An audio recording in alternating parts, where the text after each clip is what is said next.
Lundi 7 novembre 2016, quel plaisir de vous retrouver pour les informations de la mi-journée. Bonjour et bienvenue à tous. Que sera l'UEMOA en 2040? Les pays y pensent déjà. Ils sont à Cotonou pour 72 heures. C'est par l'entremise d'un atelier de prospective du schéma de développement de l'espace régional de l'UEMOA, Horizon 2040, une projection d'un développement spécial, intégré et durable du territoire de l'Afrique de l'Ouest. Martial Guédigan pour les détails. C'est un atelier qui s'inscrit dans le cadre de la mission d'intégration régionale de l'Union économique monétaire ouest-africaine, UEMOA. 8 pays qui veulent œuvrer en faveur d'une perspective régionale et continentale basée sur une cohésion économique sociale, une compétitivité plus grande et plus équilibrée des territoires. La rencontre vient en réponse à la politique d'aménagement du territoire communautaire adoptée en 2004 par la conférence des chefs d'État et de gouvernement de l'UEMOA. Un renouveau qui se base sur 4 axes principaux. La promotion de l'aménagement du territoire communautaire dans les missions publiques des États. L'accélération de la réalisation concertée de grandes infrastructures et équipements communautaires ainsi que la définition d'une armature urbaine régionale. L'orientation spatiale de la mise en valeur des potentialités de l'Union pour renforcer la complémentarité, la compétitivité et la meilleure insertion des pays membres dans l'économie régionale et mondiale. Le développement de la solidarité communautaire et le renforcement de la cohésion sociale. L'enjeu est perçu et bien maîtrisé par le ministre d'État chargé du plan et du développement. Le monde vit actuellement l'ère des grands ensembles qui se constituent dans le cadre de la régionalisation, mise à l'ordre du jour par la mondialisation. La nécessité d'élargir les marchés et les complémentarités économiques milite en faveur d'une intégration régionale supranationale, à même de construire un espace stable et compétitif. Étant moi-même à l'origine des travaux techniques ayant amené la création de la commission de l'UEMOA, je ne peux que vous dire la pertinence et la nécessité de nous mettre ensemble et de mutualiser nos ressources et nos contraintes. Tout ça pour un développement harmonieux, durable, inclusif, gage de paix. Et parlant de développement, les filles et fils de Ouida ont un nouveau creuset pour le développement de leur commune. Son nom, COFOVICO, la conférence des forces vives des filles et fils de Ouida. Mais pourquoi une telle initiative et quels sont les intérêts que vise ce creuset? Ansika Adjaï, une des pionnières de cette initiative, répond. Elle est ici au micro de Awa Sherif. Le forum de Ouida que nous avions nommé COFOVICO, la conférence des forces vives de la commune de Ouida. C'est une conférence initiée pour permettre à tous les fils et filles de Ouida de se retrouver autour d'une table pour discuter du développement de Ouida. Donc faire l'état des lieux, identifier les goulots d'étranglement et puis faire des propositions d'avenir pour le développement de Ouida. Vous savez que Ouida, c'est une ville historique, c'est l'une des premières villes historiques, mais qui végète aujourd'hui dans une léthargie totale. Donc on se pose la question de savoir qu'est-ce qui se passe. Bien sûr qu'il y a eu des communications, disons que de ces communications découlent effectivement des recommandations. Nous avons la première communication qui parle du développement de la commune de Ouida, perspective et puis avenir. La deuxième communication qui parle de la décentralisation. Nous avions un gros problème à Ouida, c'est le foncier. Nous avions la mafia foncière, oui, sans une sécurité foncière, on ne peut pas parler de développement non plus. Donc nous avions l'affaire à eau, où, disons, un seul individu se dit qu'il possède plus de la moitié du territoire de Ouida. Et nous avons ce qui caractérise aussi Ouida, la culture. Donc il y a une communication sur la culture, l'industrie du tourisme. Et de ces recommandations, nous pouvons dire que l'une des grandes recommandations, c'est de mettre en place une agence de reconstruction et de réhabilitation de la ville de Ouida. Ceci étant, ce qui nous encourage, c'est que la plupart du temps, ce sont de grandes messes qui sont dites. Nous sommes habitués et tout le monde est sceptique. Mais cette fois-ci, nous avions beaucoup plus confiance. La COFOVICO, conférence des forces vives des filles et fils de Ouida, est présidée par le professeur Honora Agassi. Installation officielle du président du tribunal de Savalou et du procureur de la République près le tribunal de première instance de Savalou. Ces hommes ont pris service selon les prescriptions en la matière, ceci en promettant de porter haut le flambeau de la justice béninoise. Françoise Nsou et Mérida Soton. La Cour vous déclare M. Togbono Ulrich installé dans vos nouvelles fonctions de président du tribunal de Savalou. Ils viennent ainsi de sacrifier à une exigence de la loi. Le nouveau patron du tribunal de première instance de deuxième classe de Savalou prend les rênes de l'institution judiciaire. Gilbert Ulrich Togbono, territorialement compétent sur Savalou et Banté, sait déjà les principaux chantiers sur lesquels il devra se battre avec son équipe. Prioritairement, j'ai 3 ambitions. La première ambition, c'est d'amener tous ceux qui sont dans ce ressort à avoir leur acte de naissance. Si les maires nous accompagnent, nous ferons les audiences foraines autant que faire se peut pour que tous ceux qui sont dans notre ressort puissent avoir leur acte de naissance. Ensuite, nous allons aider le ressort, c'est-à-dire Savalou et Banté, pour que les problèmes fonciers soient résolus. Et enfin, nous allons tout faire pour limiter les dossiers d'accident, limiter autant que faire se peut les dossiers d'accident. À cette cérémonie conduite par le président de la Cour d'appel d'Abomey, on a aussi procédé à l'installation officielle du procureur de la République près le tribunal de première instance de deuxième classe de Savalou. Il a nom Ousmane Aledi. Il n'y a pas 2 responsables pour les communes de Banté et de Savalou. Et c'est vous. Et votre seul chef hiérarchique, c'est le procureur général. David Joachim, juge d'instruction, et Eric Edjosé, substitut du procureur, ont aussi officiellement été accueillis. Je sais que vous avez fait vos mérites. Nous pensons compter sur vous. Et vous allez tout faire pour tenir haut le flambeau de la justice béninoise. Le bon fonctionnement de la justice dépend aussi bien des hommes de la loi et des justiciables. Les uns devant faire appliquer la loi, les autres devant les respecter. Une exhortation a donc été faite aux élus locaux, aux sages et aux populations pour un accompagnement permanent de ces acteurs à Savalou. Nous sommes aujourd'hui le lundi 7 novembre 2016 et le monde célèbre la 24e journée de l'écrivain africain, une initiative de l'association panafricaine des écrivains qui vise à rendre hommage à l'écriture, à rendre hommage à la littérature. Paix et sécurité, le rôle de l'écrivain africain, c'est le thème choisi cette année pour la réflexion. Et à l'occasion, le ministre du Tourisme et de la Culture s'est adressé aux écrivains. Il annonce de nouvelles perspectives pour le Bénin. Je vous propose de l'écouter au micro de Martial Guidigan. Le gouvernement, à travers mon département ministériel, voudrait, par la célébration de cette journée mémorable, relancer la vie littéraire pour un dynamisme nouveau. Des réflexions pointues seront aussi menées autour de nouveaux formats du concours national littéraire dénommé Prix du Président de la République, qui doit retrouver ses lettres de noblesse en offrant aux jeunes l'opportunité d'y participer.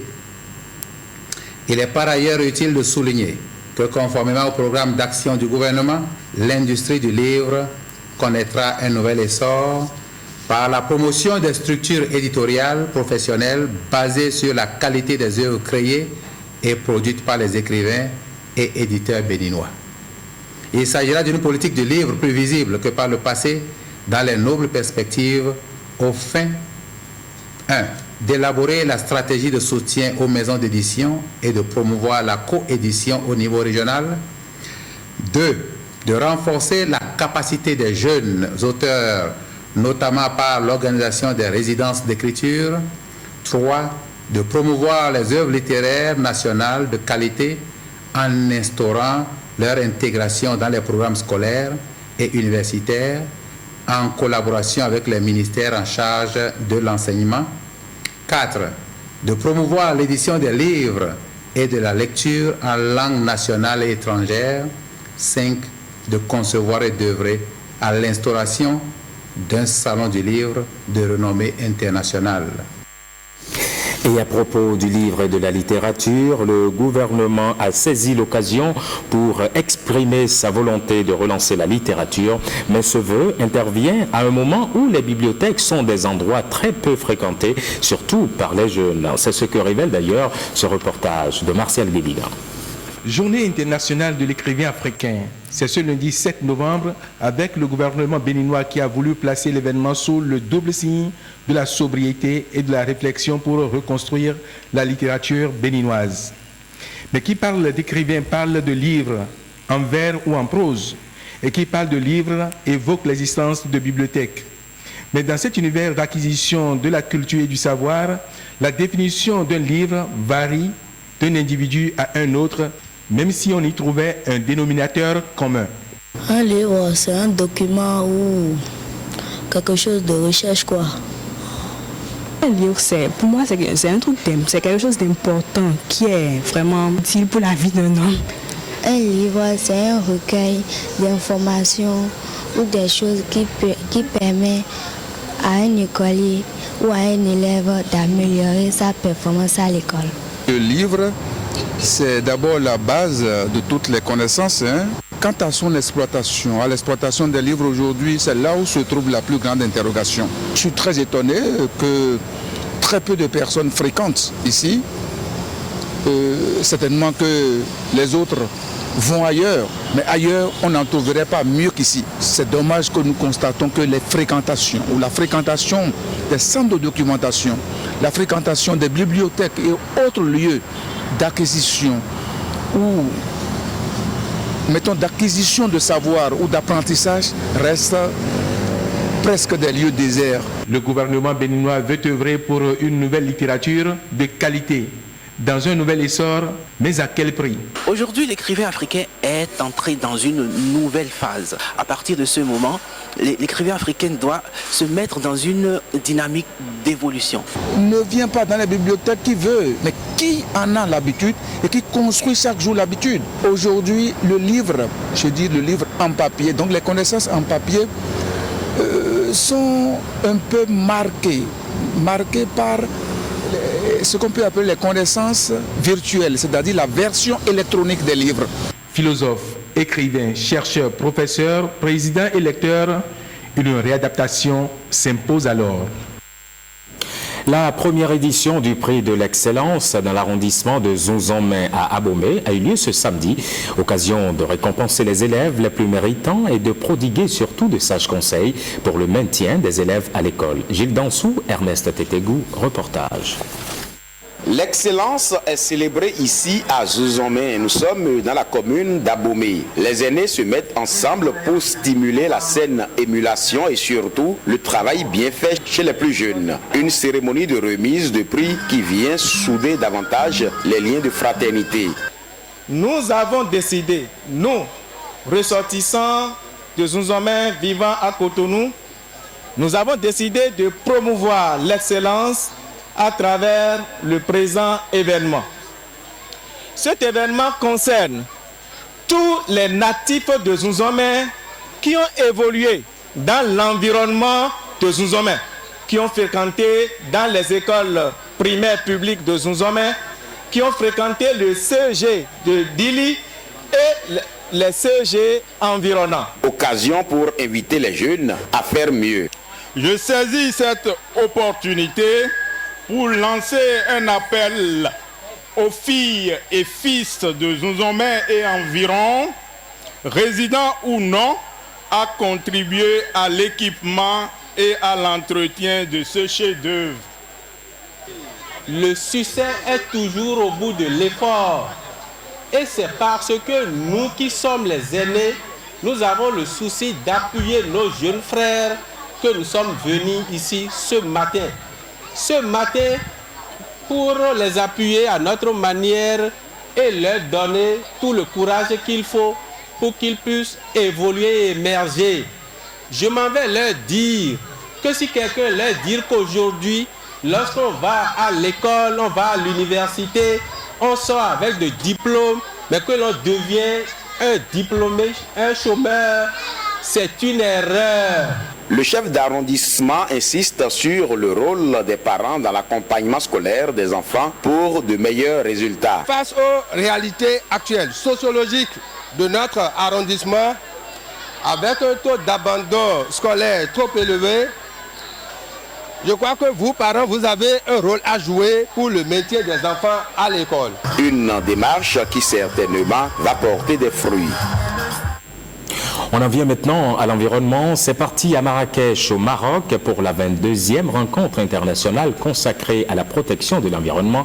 C'est la COP 22 et coïncidence pour coïncidence. Aujourd'hui démarre au Bénin la phase de répression du pollueur. Le principe du pollueur-payeur sera appliqué et les populations s'interrogent. Mathieu Sokanou, Jean-Claude James.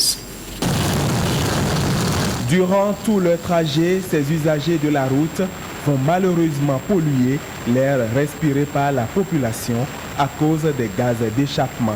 Mais la fin de la récréation est prévue pour le mois prochain. L'application du principe du pollueur-payeur oblige. Le principe du pollueur-payeur ne date pas d'aujourd'hui, donc 1999. Et la loi sur la qualité de l'air date de 2001.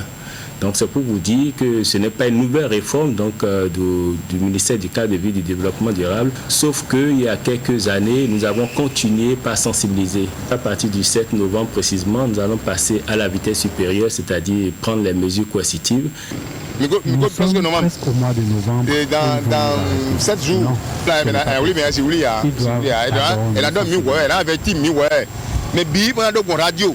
moi j'applaudis l'initiative. Parce que vous n'êtes pas à savoir que l'homme se doit de respecter son environnement. Le Béninois doit se mettre au pas pour aider son pays à aller de l'avant. Personne ne va payer. C'est une mauvaise décision. À cette allure, beaucoup de véhicules seront garés. À un moment donné, il faut sévir pour que l'on sache désormais qu'avant d'engager un véhicule, il faut s'assurer que ce moteur ne saurait créer de préjudice sur la santé des Béninois que nous sommes. Dans les grandes villes comme Cotonou, Porto-Novo, Parakou, la pollution influence l'espérance de vie de nombreuses personnes. Il faut noter que les médicaments ont une durée de vie à partir de maintenant très très réduite. Et les bonnes dames et ceux qui vendent généralement le long de nos artères, donc au niveau de leurs poumons, ça pose des problèmes. Et ceux qui sont au niveau des postes de péage aussi, il suffit de regarder juste en haut donc de leur pancarte, vous allez constater qu'il y a une épaisse fumée, donc des particules qui se sont déposées. Et la problématique ici est que ces particules, quand elles sont très très fines, vont tout simplement se loger dans l'arborescence donc pulmonaire. Il faut systématiquement donc intervenir.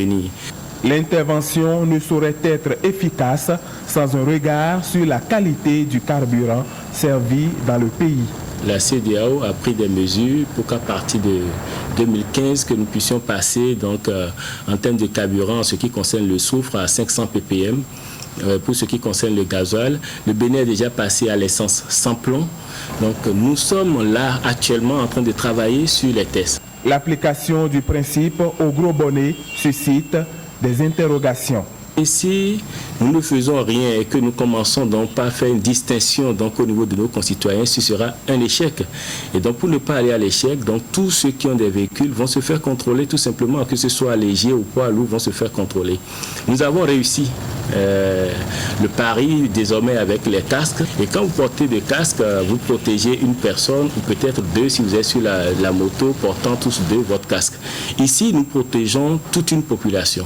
Sur les 15 garages agréés pour le contrôle anti-pollution, 14 se retrouvent à Cotonou pour le démarrage de l'opération. Avis aux usagers. Et puis, chaque chef de quartier devrait connaître tous les habitants de sa circonscription.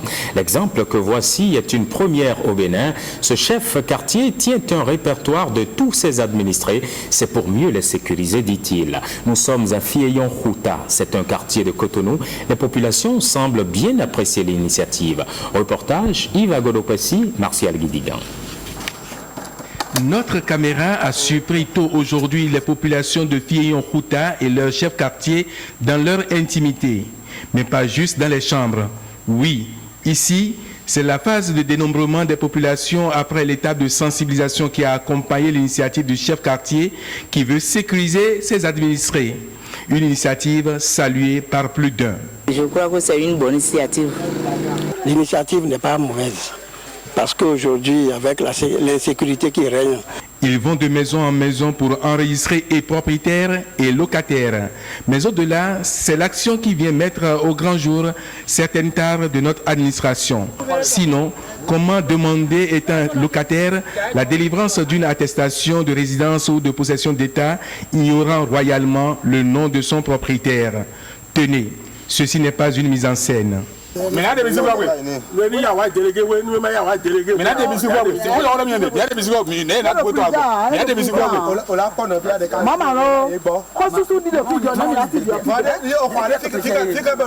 Fort heureusement, vous pouvez rencontrer dans ce quartier des propriétaires qui, sans embâche, soutiennent l'action. Initier une telle action relève d'abord de la sécurité de notre espace, notre micro-espace. Et moi, je ne peux que le féliciter d'avoir pensé à savoir les personnes qu'il a en droit d'administrer. Vous savez qu'aujourd'hui, nous ne sommes plus en sécurité. De plus en plus, nos enfants ne sont plus en sécurité. Nos biens ne sont plus en sécurité.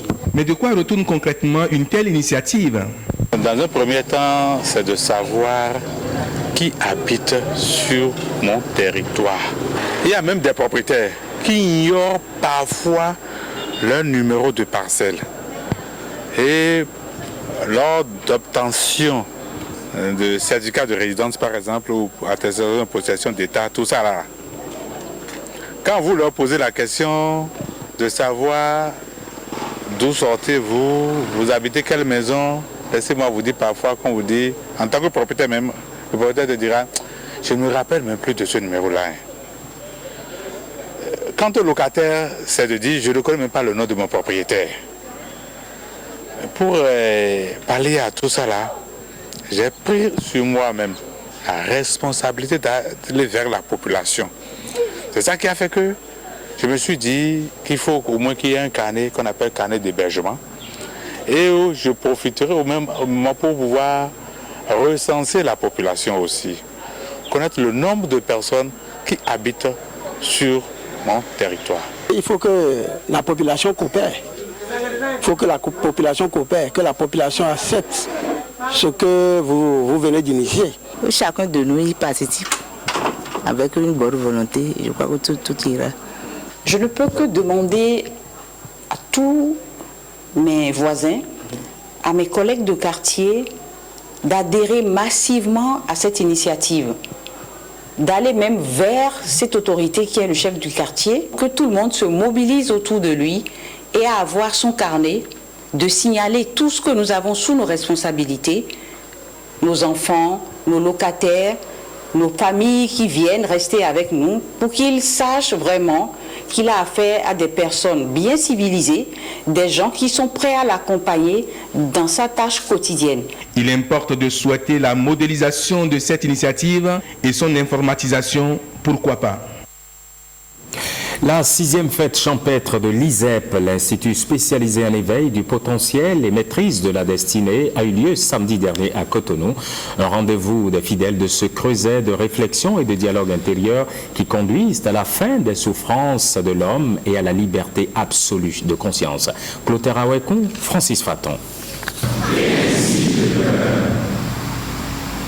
Pour la 6e fois, les fidèles de l'Institut spécialisé en éveil du potentiel et maîtrise de la destinée, ISEP en acronyme, sont en immersion pour mieux affermir le dialogue intérieur de l'apprentissage émotionnel. C'est un rendez-vous avec les entités des Lumières pour identifier les causes de nos souffrances et vaincre les peurs qui sommeillent en nous. C'est embrasser le chemin de l'amour et de l'intelligence, d'où émane la super connaissance. Pour le maître spirituel de l'ISEP, Justin Dongbaoundé, le plan divin se manifeste par le truchement de l'humanité et les certitudes au nombre de 6 concourent à ce stade de connaissance, d'harmonie et de prospérité. Rendez-vous visant à approfondir la réflexion sur la vie de l'homme sur notre planète Terre. En raison de ce que nous les hommes, nous recherchons frénétiquement et depuis toujours des réponses aux questions qui secouent notre existence et nous emballent, les unes comme les autres, dans des conjectures sans fin. Nous vivons sans exception dans un brasier de souffrance et d'incertitude. Nous vivons dans la désolation et l'amertume. Nous vivons confinés dans nos cages d'esclaves. Nous mourons dans nos cages et enterrés dans un espace commun appelé cimetière. Nous laissons derrière nous le bien matériel, financier et même humain. Nous passons à la postérité 4 témoins qui ont pour nom souffrance, conflit, amertume, désolation. La conclusion qui se dégage tout de suite est de savoir si une vie heureuse sur la terre est-elle possible avec les hommes actuels et les hommes à venir. Vérité et liberté absolue de conscience, c'est la devise de l'Institut spécialisé en éveil du potentiel et maître de la destinée ISEP. Et braver les préjugés de notre siècle sont les maîtres mots distillés à l'auditoire à la faveur de cette 6e édition de la fête champêtre. Et nous achevons ce journal avec cette chasse au talent handisport 2016 au Bénin. Le comité local paralympique du Bénin organise sur toute l'étendue du territoire national une séance de détection des talents chez les personnes handicapées. Ce week-end, Calvador Arwanon et Hugues Zinsouzunon ont suivi la cérémonie de lancement à Cotonou. Voici le reportage. Procéder au lancement officiel du projet de détection itinérante des jeunes talents sportifs.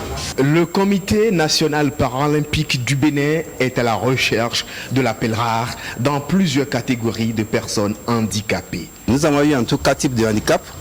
Nous avons les moteurs, et nous avons les IMC, nous avons les manteaux et enfin les malvoyants. Ils ont décidé de se surpasser sur la piste ou sur l'aire de jeu. Échauffement intense malgré la pluie matinale, puis le demi-tour de piste pour certains. Le menu est très varié. Saut, lancer de poids et de javelot, assis ou debout. Assis, il y a les F. Moi par exemple je suis F57 et c'est les F57, 58 qui lancent assis.